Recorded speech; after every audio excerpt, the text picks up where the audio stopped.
Assalamualaikum warahmatullahi wabarakatuh. Selamat pagi kepada Ibu Eka Ludia SEMM selaku dosen pengampu mata kuliah manajemen logistik dan juga teman kelas E yang berbahagia. Pertama-tama marilah kita panjatkan puji dan syukur kehadirat Allah SWT yang telah melimpahkan rahmat dan karunia-Nya sehingga kita bisa berkumpul bersama-sama di kelas online pada hari ini. Topik presentasi yang akan kita bahas mengenai analisis jurnal-jurnal mengenai traffic and transportation. Sebelum masuki pemaparan materi, izinkan kami memperkenalkan diri kami terlebih dahulu. Kami dari kelompok 2 yang beranggotakan 7 orang. Yang pertama ada, perkenalkan nama saya Firly Amile Hidayat dengan NIM 511201160. Di sini saya sebagai moderator dan juga pemateri. Perkenalkan, nama saya Gina Rianawati dengan NIM akhir 161. Perkenalkan, nama saya Yuda Prasetya dengan NIM 51120111158. Perkenalkan, nama saya Nabila Pauzain dengan akhir NIM 167. Baik, izin memperkenalkan diri, nama saya Sahri Nurhayu dengan NIM 166. Perkenalkan, nama saya Hairul Yadi Ahmad Sofian Sori dengan NIM akhir 165. Baik, selanjutnya perkenalkan nama saya Maria Sonia Medika Putri dengan NIM 51120111163. Terima kasih. Baik, sekarang kita akan masuk kepada pemaparan yang pertama, yaitu definisi dari traffic and transportation. Nah, seperti yang kita tahu bahwa transportasi ini merupakan salah satu sektor penting dalam kehidupan sehari-hari, karena dengan adanya transportasi memungkinkan perpindahan manusia, juga memfasilitasi distribusi barang dan jasa untuk memenuhi kebutuhan perjalanan masyarakat. Nah, hal ini tuh disampaikan oleh salah satu ahli, yaitu Stanbring pada tahun 1974. Nah, apabila merujuk pada Kamus Besar Bahasa Indonesia atau KBBI, transportasi sendiri diartikan sebagai pengangkutan barang oleh berbagai jenis kendaraan sesuai dengan kemajuan teknologi. Nah, Pasal 1 Undang-Undang Nomor 22 Tahun 2009 tentang Lalu Lintas dan Angkutan Jalan juga mendefinisikan traffic and transportation sebagai gerak kendaraan dan orang di ruang lalu lintas jalan sebagai prasarana yang diperuntukkan bagi gerak pindah kendaraan, orang dan atau barang yang berupa jalan dengan fasilitas pendukungnya. Berdasarkan buku pengantar sistem dan perencanaan transportasi yang ditulis oleh Rudy Aziz dan kawan-kawan, menyatakan bahwa transportasi mencakup beberapa hal dan berkaitan dengan perpindahan dari satu tempat ke tempat lainnya. Nah, maka secara sederhana dapat kita tarik kesimpulan bahwa traffic and transportation adalah pergerakan atau pemindahan atau aliran barang dari titik awal ke titik akhir konsumsi maupun sebaliknya. Nah, aktivitas ini tuh berhubungan dengan bagaimana memanage pergerakan produk atau barang yang meliputi aktivitas-aktivitas seperti yang pertama, pemilihan moda shipment atau alat angkut, baik itu dari darat, udara maupun air. Yang kedua, pemilihan jalur. Yang ketiga, mengikuti hukum atau aturan transportasi lokal, nasional, serta persyaratan-persyaratan pengangkutan, baik itu domestik maupun internasional. Nah, baik, untuk definisi saya cukupkan. Terima kasih. Untuk selanjutnya ini ada manfaat dari traffic and transportation. Nah, manfaatnya ini ada 3. Yang pertama adalah dapat mengefisienkan waktu. Karena proses transit ini pada persediaan tidak termasuk ke dalam proses produksi, sehingga menyebabkan alur distribusi menjadi lebih cepat dengan adanya traffic and transportation ini. Kemudian yang kedua adalah dapat mengefisienkan biaya. Nah, kenapa bisa? Jadi dengan menciptakan rute yang sistematis ini artinya juga akan mengurangi biaya pada aliran distribusi, seperti biaya kendaraan, biaya supir atau operator, kemudian biaya operasional kendaraan, dan lain-lain. Kemudian yang ketiga adalah dapat meminimasi bahaya pada lingkungan. Tentunya apabila perusahaan menciptakan aliran pergerakan barang yang sudah sesuai dan teratur, maka adanya kecelakaan kerja ini dapat diminimasi. Sehingga apabila dilihat dari manfaatnya sendiri, traffic and transportation ini juga menjadi sangat penting bagi perusahaan. Sekian merupakan manfaat dari traffic and transportation.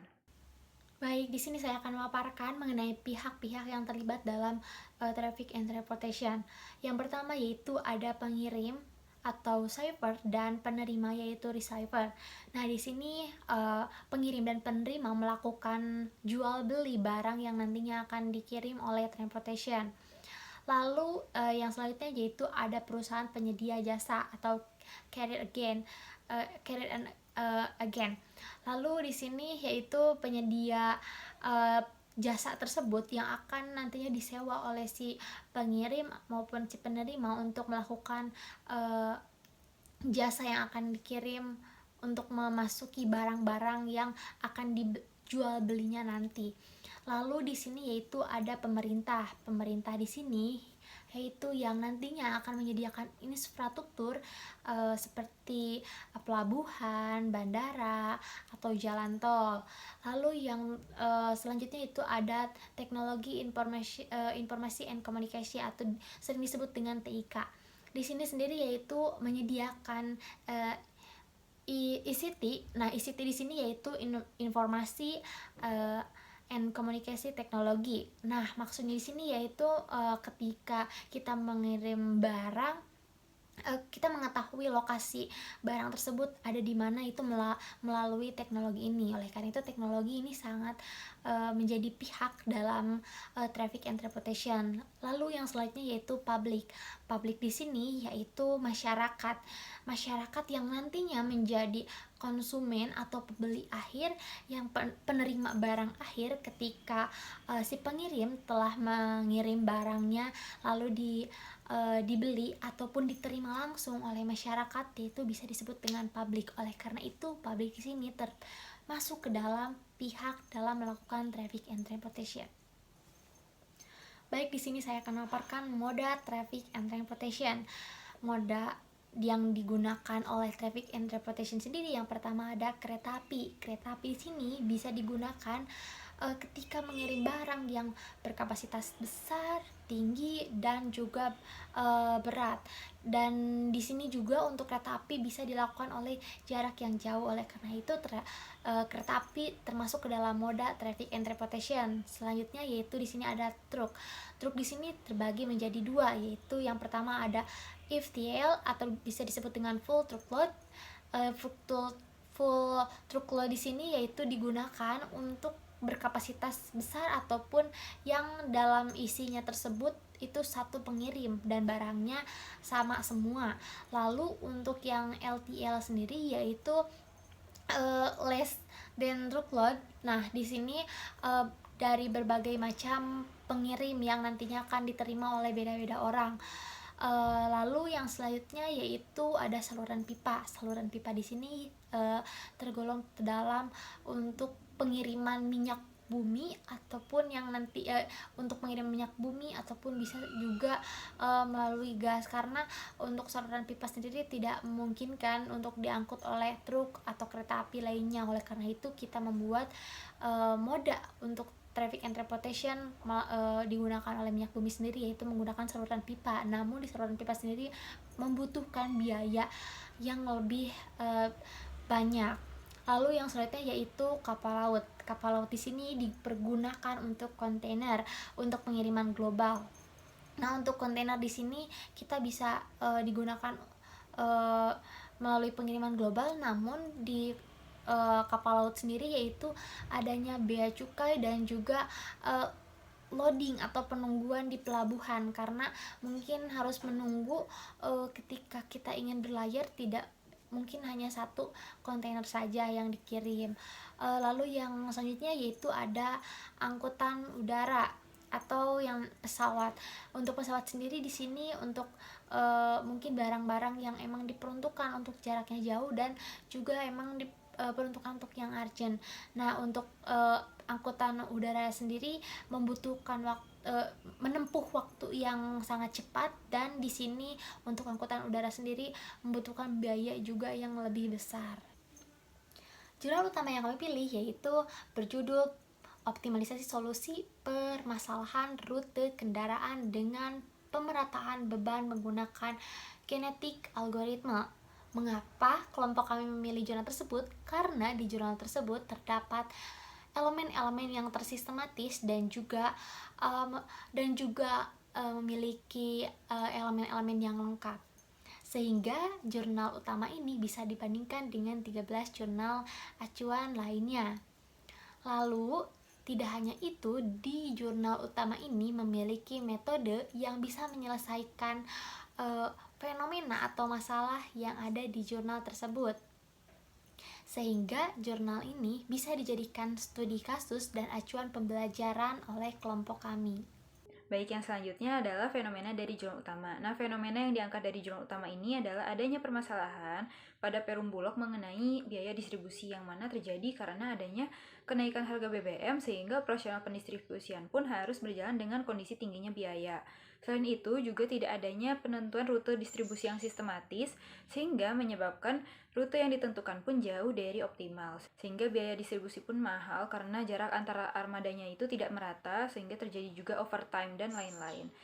Fenomena ini juga digunakan untuk mengetahui gambaran mengenai bagaimana metode algoritma genetik dapat membantu perum Bulog mengatasi masalah distribusi logistik tersebut.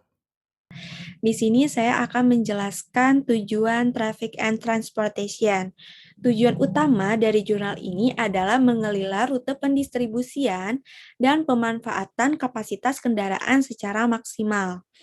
Tujuan dari pengelolaan rute adalah menemukan rute yang dapat memperpendek jarak pendistribusian. Semakin pendek jarak, maka konsumsi BBM akan semakin sedikit dan artinya biaya yang dikeluarkan untuk kebutuhan BBM dapat diminimalkan. Lalu, tujuan dari pemanfaatan kapasitas kendaraan secara maksimal adalah untuk meminimasi jumlah kendaraan yang dibutuhkan. Hal lain yang cukup penting dalam pengelolaan rute adalah besarnya pemerataan beban di setiap driver, yang dimana terdapat beberapa poin. Poin pertama, memeratakan beban kerja driver. Poin kedua, mengelola serta menentukan rute pendistribusian barang dari pabrik sampai konsumen menggunakan metode algoritma. Poin ketiga, meminimasi biaya distribusi. Poin terakhir, memeratakan jarak antar armada. Baik, itu saja yang dapat saya sampaikan. Terima kasih. Selanjutnya, saya akan menjelaskan tentang kerangka teori. Yang pertama ada Supply Chain Management atau disingkat SCM, adalah integrasi kolaborasi dalam pengelolaan supply dan demand dengan seluruh pihak yang terlibat dalam proses bisnis. Supply chain merupakan sebuah jaringan dan pilihan distribusi yang melakukan fungsi dalam upaya mendapatkan bahan baku, transportasi bahan baku, sampai pada tempat produksi dan didistribusikan hasil produksi kepada konsumen secara efektif dan efisien. Yang kedua ada Feature Routing Problem atau disingkat VRP, adalah optimasi yang dapat digambarkan sebagai perancangan rute pengiriman yang optimal dari satu atau beberapa depot ke sejumlah kota atau pelanggan yang tersebar secara geografis. VRP ini juga adalah suatu pemrograman integral yang masuk ke kategori permasalahan non-polynomial hard, yang berarti usaha komputasi yang digunakan akan semakin sulit dan banyak sering dengan meningkatnya ruang lingkup masalah. Yang ketiga ada pemerataan beban. Kritikos tahun 2007 menyatakan bahwa dengan distribusi beban yang seimbang dan ditambah dengan jumlah beberapa kali perjalanan yang setara akan menghindari masalah ketidakpuasan pengemudi. Pemerataan beban kerja dapat didekati dengan metode pencairan nilai error pada forecasting. Dan yang terakhir ada algoritma genetika. Algoritma ini adalah memodelkan proses evolusi alami menggunakan warisan genetika seperti yang diumumkan oleh Darwin. Meskipun diperkenalkan oleh John Holland, penggunaan genetika algoritma ini untuk memecahkan persoalan yang kompleks baru didemonstrasikan kemudian pada tahun yang sama oleh De Jong dan kemudian oleh Goldberg pada tahun 1989. Metode yang digunakan oleh jurnal utama yaitu proses pada algoritma genetika. Diawali dengan menentukan teknik pengkodean yang digunakan. Selanjutnya dilakukan proses pembentukan populasi awal. Populasi awal terdiri dari kumpulan kromosom yang dibentuk dengan menggunakan random. Jumlah kromosom pada populasi awal dibatasi sejumlah titik yang dikunjungi. Tahap selanjutnya yaitu perhitungan nilai fitness, seleksi, crossover, dan mutasi. Tahapan tersebut terilustrasi pada 1. Teknik pengkodean, 2. pembangkitan populasi awal, yang ketiga yaitu perhitungan nilai fitness, yang keempat seleksi, yang kelima yaitu crossover, yang keenam mutasi, yang ketujuh pemilihan kromosom terbaik, yang kedelapan yaitu evaluasi, dan yang terakhir yaitu tampilan sistem yang dibangun. Selanjutnya kita akan masuk mengenai pembahasan dari jurnal utama yang kelompok kami pilih. Nah, pembahasan jurnal utama ini terbagi menjadi 3 bagian pembahasan, yaitu jalannya sistem genetik algoritma, utilitas, dan yang terakhir perbandingan biaya dan pemerataan beban antara rute hasil pemerataan algoritma genetika dengan rute rancangan perusahaan. Nah, pembahasan pertama yaitu jalannya sistem genetik algoritma. Nah, eksperimentasi ini dilakukan dengan menggunakan 18 data buatan. Ini adalah permintaan dari kelurahan yang menghasilkan sebuah nilai fitness dari hasil eksplorasi dan eksploitasi data. Pada gambar yang terlampir, dapat diketahui bahwa algoritma genetik membawa solusi ke daerah yang mendekati optimal di setiap generasinya. Nah, hal ini dibuktikan dari grafik yang menurun mulai dari generasi 1 hingga generasi akhir. Penurunan grafik yang terjadi pun selalu berada pada daerah 81.000 sampai 82.000. Artinya adalah solusi yang dihasilkan mendekati optimal dan tidak terjadi konvergensi dini. Nah, hasil ini menyatakan bahwa pencarian solusi dengan algoritma genetik tidak mengalami optimum lokal karena angka deviasinya cenderung kecil, sehingga solusi dari algoritma genetika dapat dijadikan sebagai sebuah keputusan. Nah, lalu selanjutnya yang kedua mengenai utilitas. Nah, berdasarkan hasil perhitungan utilitas kendaraan terpakai, diketahui bahwa muatan yang diangkut oleh tiap kendaraan tidak melebihi kapasitas kendaraan. Karena total muatan ini kurang dari kapasitas muatan kendaraan. Nah, utilitas kendaraan terpakai pada beberapa kendaraan sudah optimal karena berada pada angka 77% hingga 96%. Nah, tidak penuhnya muatan ini dikarenakan sistem pengangkutan dilakukan dengan satu paket. Artinya untuk satu kelurahan dilakukan pengiriman dengan satu truk. Sehingga bila muatan kendaraan sudah tidak memungkinkan untuk ditambah, maka muatan tersebut dipindahkan ke kendaraan lain. Nah, mungkin demikian mengenai utilitas. Selanjutnya, pembahasan jurnal terakhir adalah perbandingan biaya dan pemerataan beban antara rute hasil pemerataan algoritma genetika dengan rute rancangan perusahaan. Nah, diketahui bahwa biaya distribusi dihitung dari biaya bahan bakar sebesar 6.500 per liter. Nah, berdasarkan hasil analisis, diketahui bahwa rute rancangan algoritma genetika ini lebih murah daripada rute rancangan perusahaan. Nah, itu berturut-turut sebesar Rp170,625 dan Rp171,640. Besarnya pemerataan beban pun, rute rancangan algoritma genetika ini lebih kecil daripada rute rancangan perusahaan, yaitu sebesar 1 dan 3,4. Nah, artinya tingkat pemerataan beban antara kendaraan lebih merata bila menggunakan metode algoritma genetika daripada yang rancangan perusahaan. Sehingga secara keseluruhan, algoritma genetika ini lebih baik bila dibandingkan dengan rancangan perusahaan, sehingga metode algoritma ini lebih baik digunakan dalam penentuan dan pencarian rute untuk pendistribusian barang khususnya di Perum Bulog. Mungkin sekian dari saya mengenai pembahasan dari jurnal. Selanjutnya akan dilanjutkan oleh rekan saya. Terima kasih. Saya di sini akan menjelaskan tentang kesimpulan dari jurnal utama. Berdasarkan hasil pengolahan data dan analisa, disimpulkan bahwa rute hasil rancangan sistem dapat meneratakan beban kerja dengan minimasi biaya. Hasil optimasi menggunakan algoritma genetika diperoleh nilai utilasi kendaraan yang optimal, yaitu sebesar 77% hingga 96%. Selain itu, biaya yang harus dikeluarkan oleh perusahaan menjadi lebih rendah dengan menggunakan algoritma genetik. Baik, selanjutnya kita akan masuk kepada materi inti, yaitu perbandingan jurnal utama dengan ke-13 jurnal pembanding lainnya, yang akan disampaikan satu persatu secara sistematis dan teratur oleh kelompok 2. Baik, perbandingan jurnal berikutnya yang akan saya bahas berjudul Rancangan Sistem Distribusi pada CV Putra-Putri di Jombang. Nah, pada jurnal ini dan jurnal utama ini memiliki dua perbedaan yang sangat mencolok. Nah, yang pertama, jurnal utama ini kan bertujuan untuk mengelola serta menentukan rute pendistribusian agar dapat meminimasi biaya dan meratakan beban kerja driver ya. Nah, kalau jurnal pembanding ini, dia ini bertujuan untuk menentukan strategi pendistribusian yang tepat dalam mendistribusikan mendistribusikan produk hingga sampai ke konsumen akhir. Jadi tujuannya berbeda. Nah, kalau perbedaan yang kedua sendiri adalah di jurnal utama ini kan menggunakan metode genetic algorithm berdasarkan vehicle routing problem atau VRP. Nah, kalau pada jurnal pembanding, dia ini menggunakan 3 metode, yaitu metode cross-docking, direct shipment, dan warehousing. Nah, akan saya singgung sedikit apa itu masing-masing dari 3 metode atau strategi tadi. Nah, yang pertama itu cross-docking. Nah, cross-docking sendiri merupakan sebuah strategi konsolidasi pengiriman produk yang datang sedemikian rupa hingga saat datang tuh dengan mudah dapat disortir untuk dikirimkan ke tempat tujuan.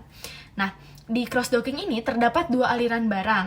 Yang pertama, aliran dari supplier ke fasilitas cross-docking, dan yang kedua adalah dari fasilitas pabrik ke pelanggan. Nah, kalau direct shipment sendiri merupakan strategi dengan pelayanan point to point. Jadi dari pabrik langsung mengirimkan barangnya ke retail. Nah, kalau warehouse yang terakhir ini adalah sistem pergunangan, di mana strategi menyimpan barang untuk produksi atau hasil dalam jumlah dan rentang waktu tertentu yang kemudian nantinya itu didistribusikan ke lokasi yang dituju berdasarkan permintaan. Nah, dari pengertian tersebut saja sudah jelas perbedaan dari ketiga strategi jurnal pembanding dengan metode algoritma, sehingga menjadi sebuah perbedaan yang sangat mencolok. Lalu yang sekarang berikutnya adalah persamaan. Nah, kalau persamaannya ini adalah kedua jurnal sama-sama berhasil dengan tujuan mereka, yaitu mengoptimalkan pendistribusian produk. Jeda. Di sini.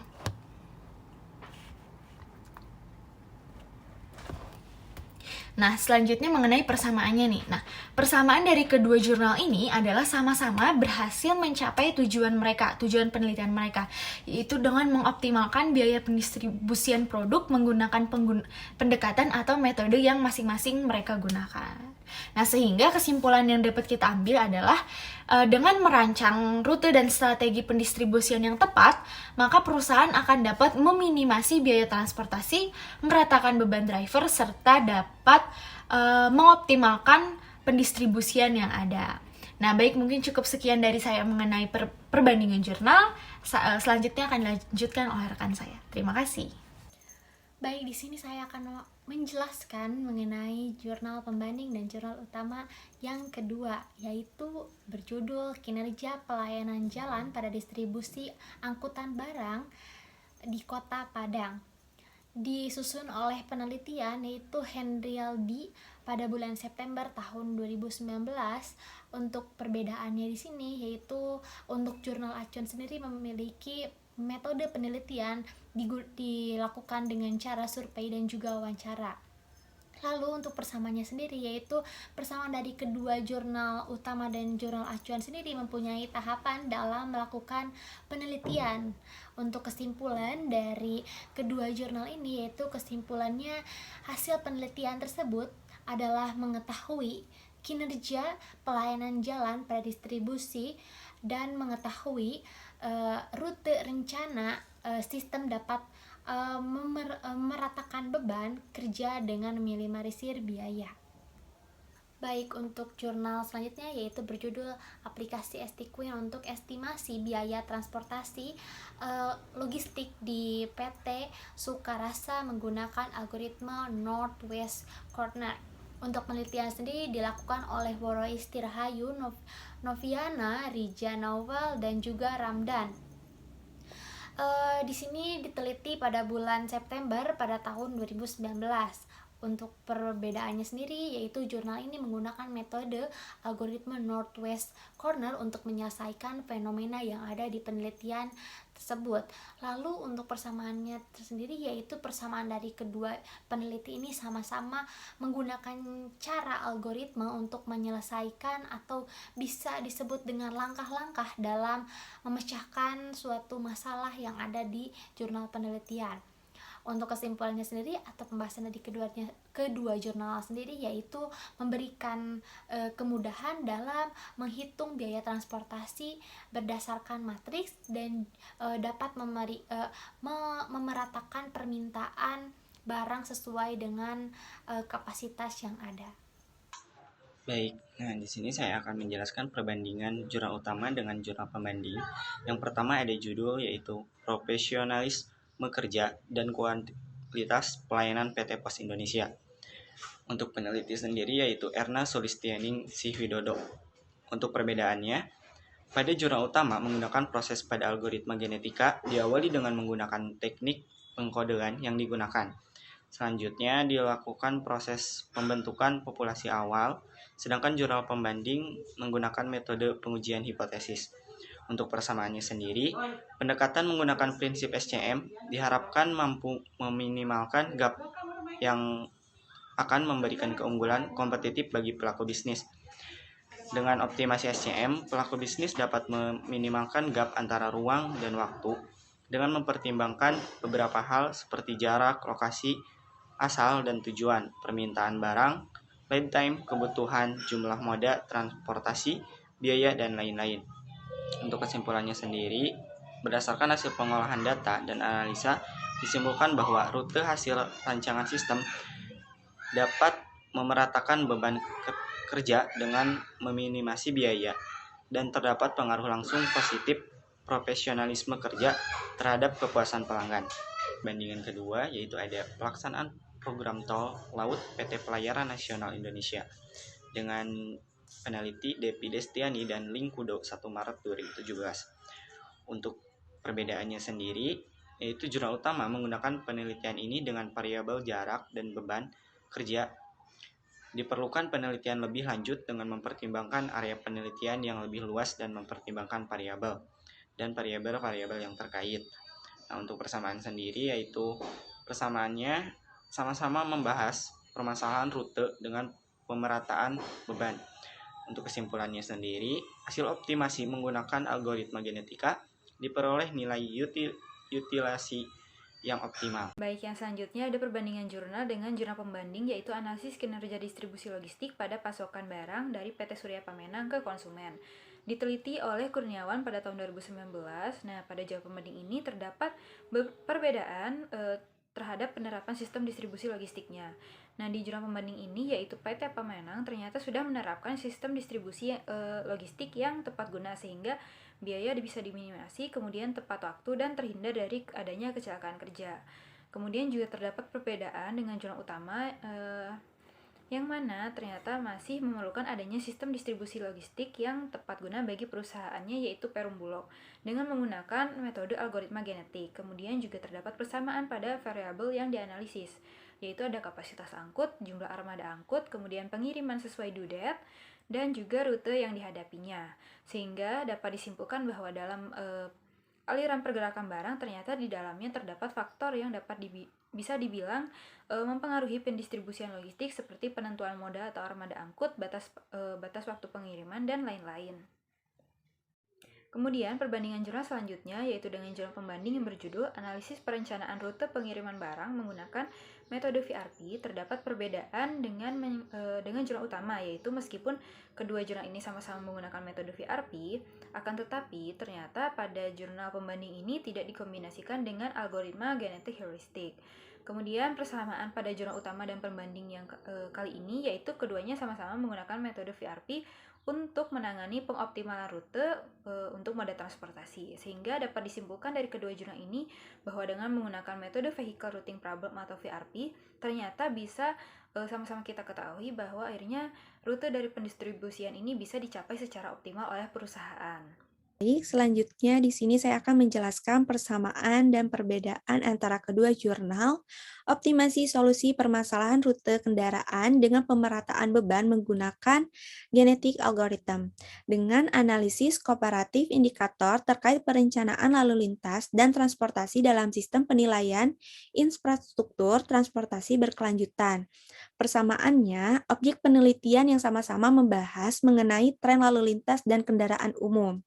Perbedaannya terdapat 2 poin. Yang poin pertama, pada jurnal ini bahwasannya tujuan penelitiannya adalah untuk melakukan analisis komparatif komprehensif dari indikator berkelanjutan yang terkait dengan perencanaan lalu lintas dan transportasi yang ditetapkan dalam STIRS yang ada. Sedangkan pada jurnal utama yaitu meminimalisir biaya rute perjalanan.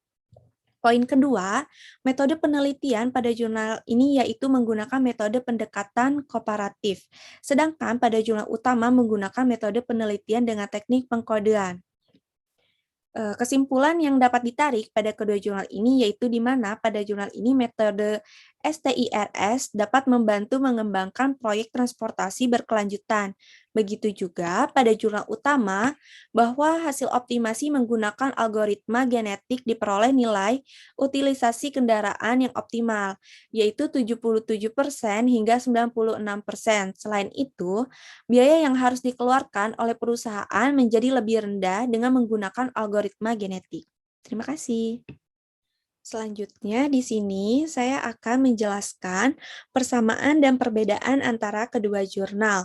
Optimasi solusi permasalahan rute kendaraan dengan pemerataan beban menggunakan genetik algoritma. Dengan analisis perencanaan penerapan area traffic control system di Kota Pangkal Pinang. Persamaannya terdapat 2 poin. Yang poin pertama, objek penelitian pada jurnal utama dan jurnal ini sama-sama fokus kepada traffic and transportation. Poin kedua, pada jurnal utama dan jurnal ini, dalam mencari sumber data, penelitian sama-sama menggunakan sumber data sekunder melalui instansi dan primer melalui observasi. Perbedaannya terdapat 2 poin juga. Yang poin pertama, pada jurnal umum bahwasannya tujuan penelitiannya pada jurnal utama yaitu terletak pada minimalisasi biaya dalam rute perjalanan. Sedangkan dalam jurnal ini bahwasannya tujuan dari penelitian yaitu untuk mengatasi dampak kemacetan yang diakibatkan oleh pertumbuhan penduduk yang semakin meningkat. Poin kedua, pada bagian metode penelitian pada jurnal umum menggunakan teknik pengkodean, sedangkan pada jurnal utama menggunakan metode studi literatur. Jadi, kesimpulan yang dapat ditarik dari kedua jurnal ini yaitu dapat mengatasi permasalahan pada traffic and transportation, di mana pada jurnal utama ditemukan bahwa hasil rancangan sistem dapat memeratakan beban kerja dengan minimasi biaya.